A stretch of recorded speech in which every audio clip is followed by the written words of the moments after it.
Fils et du Saint-Esprit, ainsi soit-il. Poursuivons la lecture du livre L'Angélus, écrit par Monseigneur Gaume, avec aujourd'hui la 11e lettre, écrite le 21 juin 1872. Demandons humblement au Saint-Esprit, qui les a dictées, de nous communiquer l'intelligence des divines paroles, dont l'étude va nous occuper. Rien n'est plus nécessaire qu'une pareille faveur, si nous voulons avoir une idée vraie de l'Angélus. Je commence. Angelus Domini, l'ange du Seigneur. Déjà nous connaissons les anges, et celui même qui fut envoyé à la bienheureuse Vierge.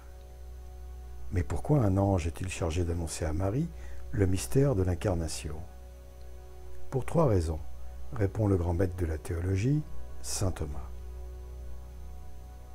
La première, afin de conserver l'ordre divin, en vertu duquel le ministère des anges est de transmettre aux hommes les volontés de Dieu. La seconde, parce que cela convenait à la réparation du genre humain. Comme l'auteur de notre chute fut un ange qui, sous la forme du serpent, vint tromper la première Ève, il convenait qu'un ange vint annoncer à la seconde Ève la rédemption du monde. La troisième, parce que ce message angélique convenait à la perpétuelle virginité de la Mère de Dieu.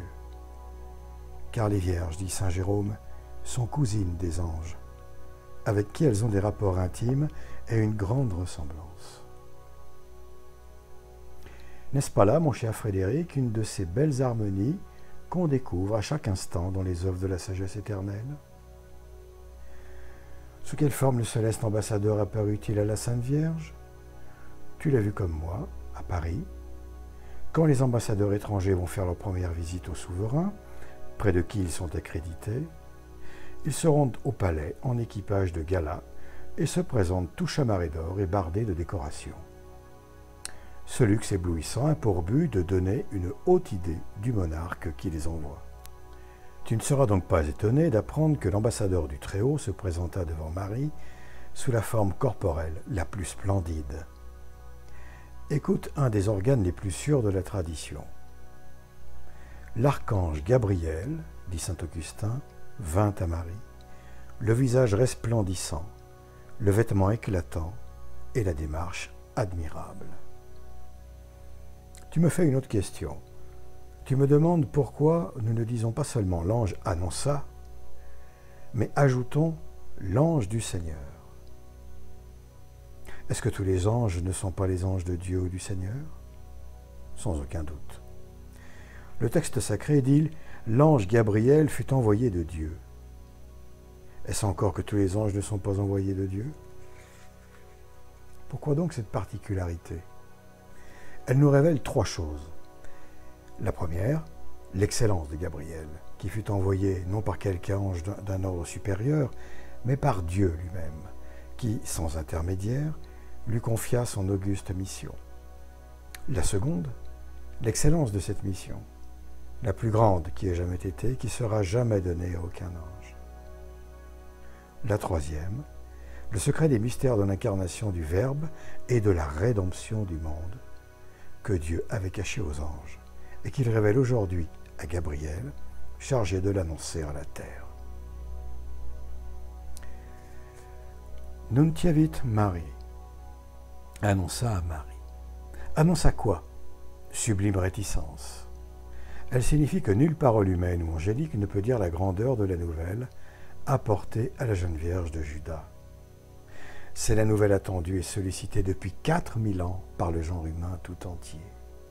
C'est la nouvelle d'un événement qui va opérer la plus profonde, la plus universelle, la plus bienfaisante révolution qui se puisse imaginer.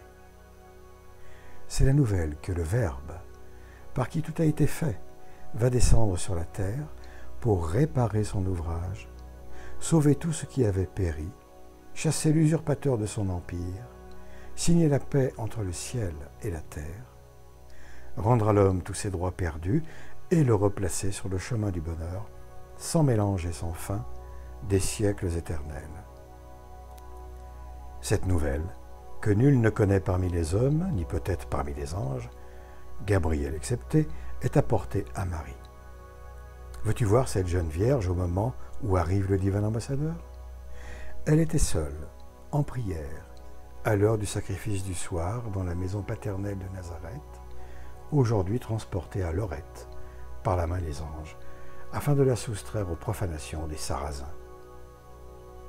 Comme l'adorable fils dont elle allait devenir l'heureuse mère fut le plus beau des enfants des hommes, Marie est la plus belle des filles d'Ève, passée, présente et future. En elle brille dans sa perfection le type juif, le plus beau type de la race humaine. Écoute la tradition.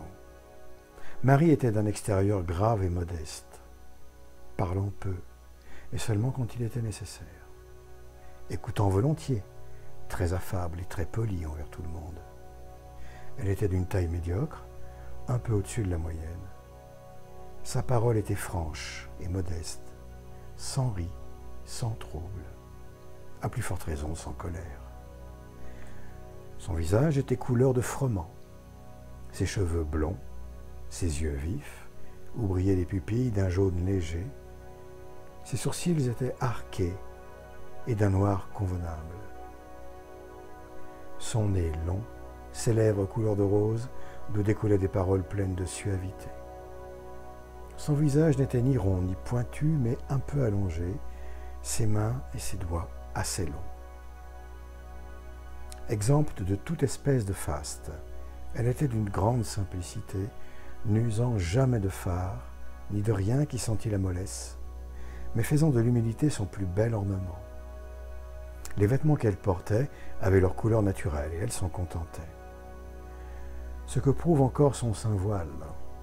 En un mot, une grâce divine était répandue avec abondance sur toute sa personne. Ne crois pas, cher ami, que ce portrait traditionnel soit un portrait de fantaisie. Du temps de la Sainte Vierge, il y avait comme aujourd'hui des peintres et des sculpteurs.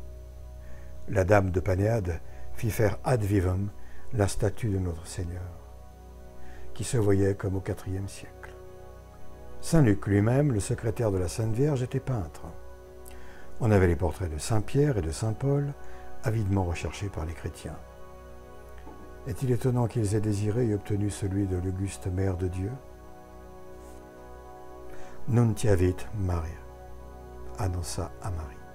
La manière dont l'archange s'y prit pour annoncer à Marie la grande nouvelle est presque aussi admirable que la nouvelle même.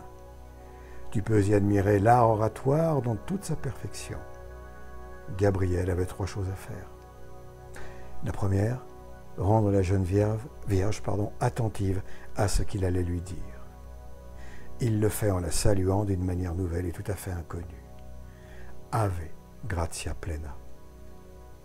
Si Marie, dit Origène, qui connaissait parfaitement les Écritures, avait su qu'une pareille salutation avait été adressée à un autre, elle n'en aurait été ni troublée, ni effrayée.